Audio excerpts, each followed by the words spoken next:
So you're thinking about moving to Las Vegas? But let me tell you what, Las Vegas is not for everyone. And I've got 10 things that I've observed while living here over the last decade that I think you're absolutely going to hate about living in Las Vegas. I'm going to dive into them all, and we're going to get it right into it now. Hey guys, thanks for checking out the channel. I'm Eric Hudson with Keller Williams Realty here in lovely Las Vegas. My team and I get calls, texts, emails every day from people just like you looking to make that move to Las Vegas. And hey, we love it. We'll work our butts off day and night. It doesn't matter because we've got your back. We put out videos every week teaching you everything that you need to know about living, working, and playing in beautiful Sin City, aka Las Vegas. So subscribe below, hit that bell icon for notifications, and you'll be the first to know when we have a new video out, teaching you everything you need to know about living in Las Vegas. I'm going to pull up on my little iPad what are some of the bad things about living in this town, and I'm going to be brutally honest with you about each and every one of them. I'm not going to sugarcoat a thing, and it's going to be your job to decide if you can handle any of these things should you decide to move here. So let's get started. So let's see, what is number one? Well, there it is. Road construction. So road construction is something that we are continually dealing with here in the Valley. And I've been here for over 10 years. And when I first moved here, it was like the 95 going from downtown upwards into the northwest where I currently live. You'd always have to sit in traffic. And normally something that would take 10 minutes could take 30 minutes. And it was absolutely crazy. So it hasn't changed. And I mean, it just moves from one part of the city to the next. We're growing so extremely fast. And as we grow, we're having a need for roads and infrastructure for all these people. It needs to be updated. Hey, it's just part of the deal. So it doesn't matter what part of town you're in. It seems like there's constantly under construction. Those orange cones, little flag workers, traffic is always backed up. It's just part of what happens when you're living in a growing city like Las Vegas, North Las Vegas, and Henderson. Just to be prepared to put up with a lot of road construction all around town. All right, let's see. What about the second one here? One of the top things people are worried about is the intense heat. And yes, it's hot. Right now, if you notice, we've reached record highs. And the heat, oh my goodness, the heat, and more of the heat. It's hot. Now, not all year long. Really, just about 4 months out of the year where it's really intense, really bad. And July and August is typically, the worst. Actually, time of this video, it's mid-July and we're already in the hundreds. If you've ever opened the oven and just got hit with that blast of hot air, that's what it feels like here in the summer. Even if you're out on Lake Mead, Lake Las Vegas, the lakes, you're on a ski boat, just enjoying yourself on the beach, whatever. If you're going across the lake at 40 miles an hour, it feels like a furnace just blowing in your face. So it does get hot. One of the things that I've noticed though, so like I grew up in the South, and where I grew up, I lived in Alabama, Florida. I've lived in the tropics in Okinawa, Hawaii. I've lived most of my life, or previous parts of my life, in heavy humidity. And when I first moved out west, I felt this dry air. I didn't at first fall in love with it. Remember, you can get out of the pool, it could be 110 degrees, and you're like instantly cold. You know why? It's because the air is so dry that it just evaporates off your skin. Kind of think like how you put alcohol on, but it goes quickly. It actually makes you feel cold. So the difference between humidity and what, some of those fools say it's a dry heat. But once it gets over like 110, it is still hot. You have to put up with that in your car, getting into the car. And if you leave the car in park for like 10 minutes, come back, it takes like 15, 20 minutes just for it to cool off. Even if you put your hand there, you can still feel the cold air, but the car is hot. But again, this is only a few months out of the year, and it is really bad. And for the rest of the year, it's actually pretty perfect. So the heat, if that's something you can't deal with, you might not want to live here. Okay, let's get back to the iPad. Okay, so what we got here, the Magic 8 Ball says number 3, sky high car insurance. And you're gonna be amazed how much your car insurance is gonna go up. So you move here, it's going up. Your insurance is likely going to double when you move here. And I'm saying at least double. I've been blown away by some of the rates I've seen from some people. When I moved here, our car insurance at the time darn near doubled. I think a big part of it is this is a 24/7, before COVID, it was a 24/7 town. We had a lot of DUIs, a lot of uninsured drivers, a lot of transient people who come and go from town. They just aren't here long term. That's just being honest. It drives up the insurance rates, so that's what it is. Be prepared to pay that higher insurance cost. So car insurance is another one of those things that you must learn to deal with if you're going to be living here. Okay, number 4. Coming up for number 4 is the critters and the creepy crawlies. That's right. Creepy, crawly, flying critters of all types here in Las Vegas. Let's dive in what the situation is. Critters, insects, whatever you want to call them. There's a lot of critters. There's creepy, crawling critters. There's desert critters. There's everything from scorpions to black widow spiders and tarantulas and rattlesnakes, even coyotes and mountain lions. Scorpions, man, for some folks, they're the worst. Some parts of town, it's dang near an infestation. They're hard to see. A lot of the ones that people do find, they can only find with a black light when you go outside at night. And that's when they start to glow. They glow like a little neon light, and you can see them. I've heard of people going into their garages or outside, seeing if they can find them. So they go on with the black light, turn all the lights off. Bam! Scorpion. They flip the lights back on and, it's not there.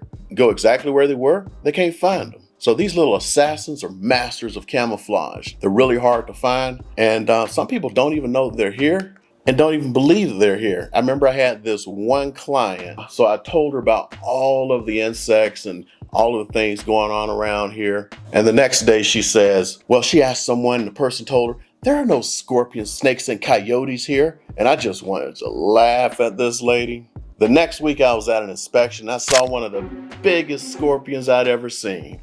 And here's the kicker. It was really close to the house she bought. So if you don't like these little creepy crawlies, then I wouldn't move here. There's a lot of black widows. You have to be careful with those things. A lot of times has something to do with all those crickets and other bugs they feed off. So keeping an exterminator around to take care, make sure that they don't have a good source of food, a lot of times will eliminate those black widows. Even the furry ones, especially on the outskirts of town. Coyotes come right in the town. I've seen them in the neighborhoods, walking across the street, almost smiling at you. As long as it's you, man, they're not an attack. Middle of the day.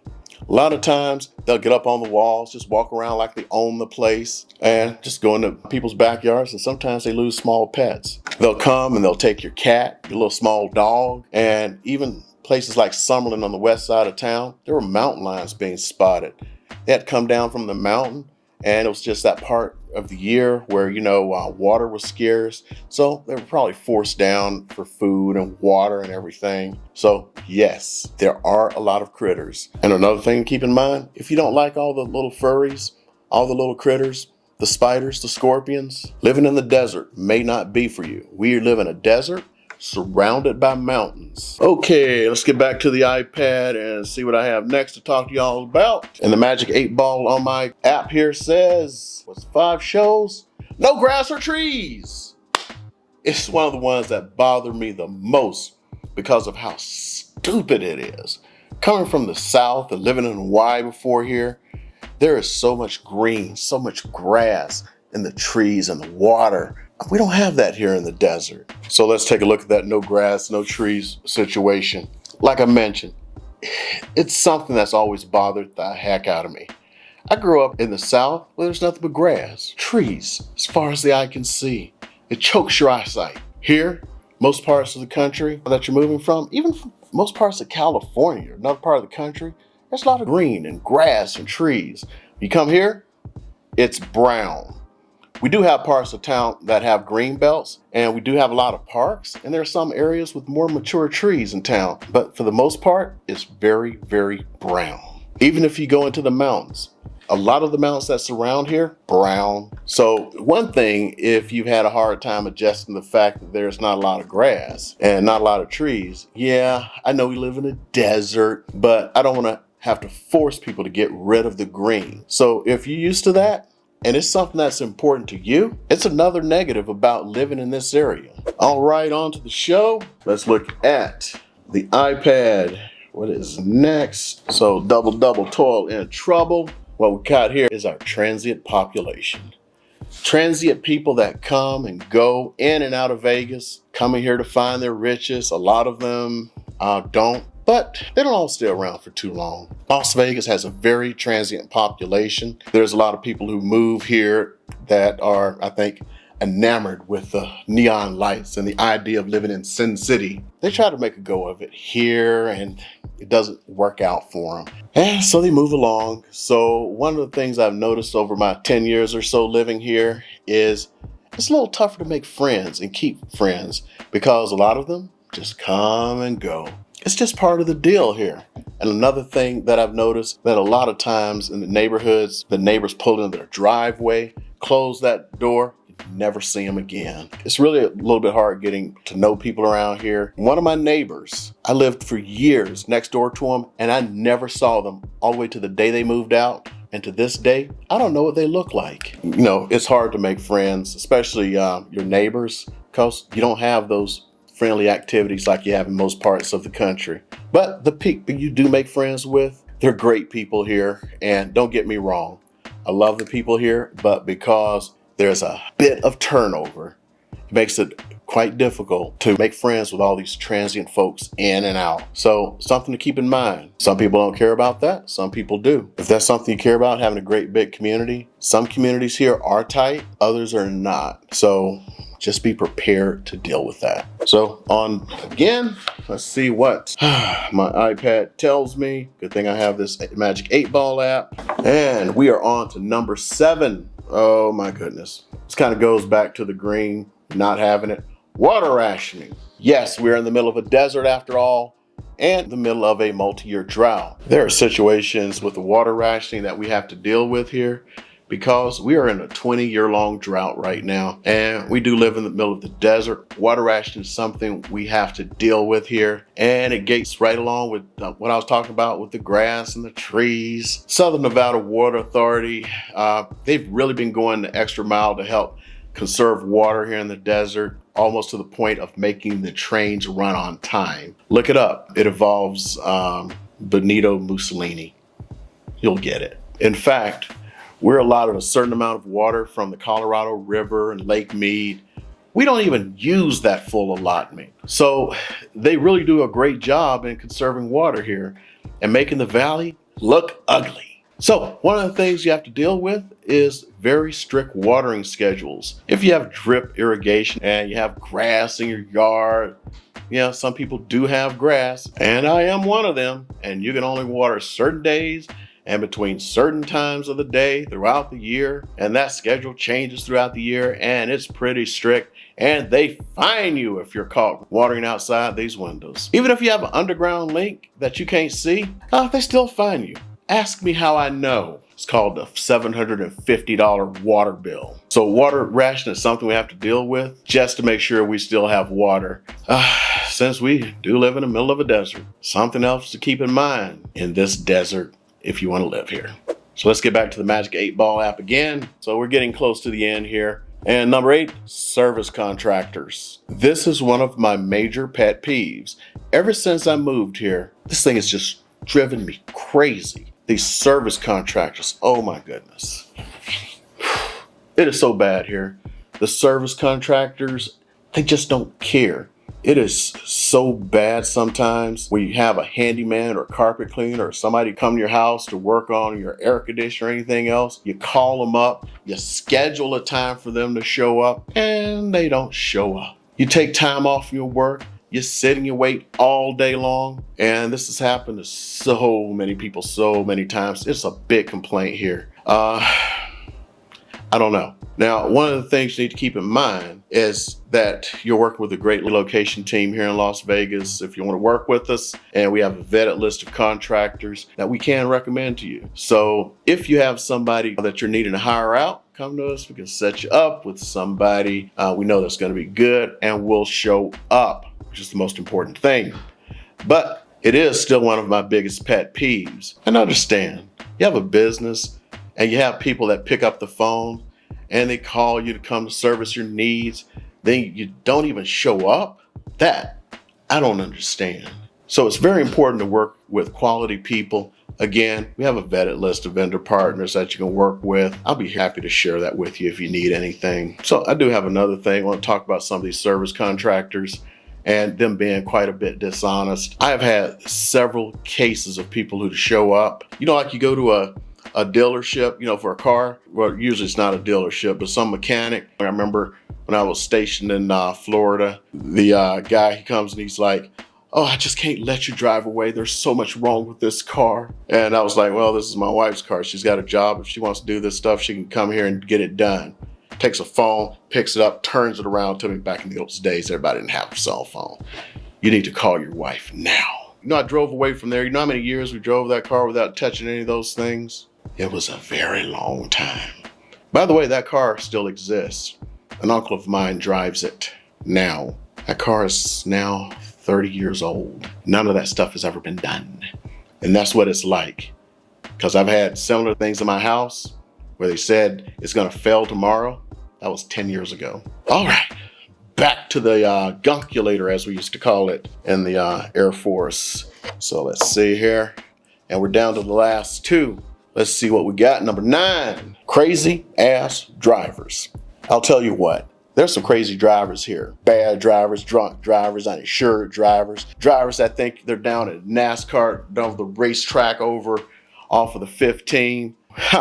So we'll look into the bad driver situation.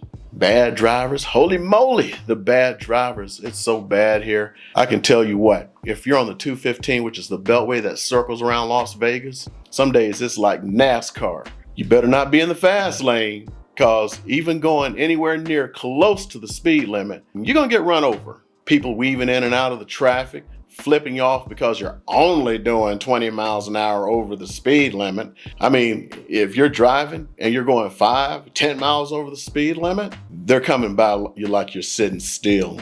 It's absolutely crazy. And then if it happens to rain here just a little bit, and it does rain here, I mean like torrential rains. Maybe we'll have another video talking about those torrential rains someday. It's like the people have no idea how to drive in the rain. I mean, it's actually scary out there with all these folks. And in the winter, occasionally we do get a little dusting of snow and a little bit of slush. And goodness forbid you try to drive in the snow in this place. Keep your fingers crossed. Fortunately, it's only snowed a couple of times over the last decade, you know, here in the lower valley. So the drivers are another thing you got to go deal with. And so you're going to have to be dealing with traffic going now north and south of the 15. And that can become an absolute parking lot. Now you've got people trying to get where they want to go, weaving in and out of traffic, jumping in front of you.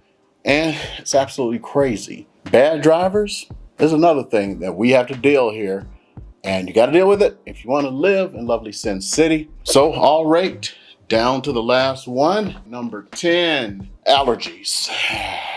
I've been a victim of this one myself, and the flight doc called it being allergic to Vegas. Yeah, allergies can be really bad here in Las Vegas Valley. Like I said, I was almost down for the count until the flight doc got me straightened out. In fact, if you get allergic to Vegas, you'll know it real fast. Red eyes, sore throat, the whole 9.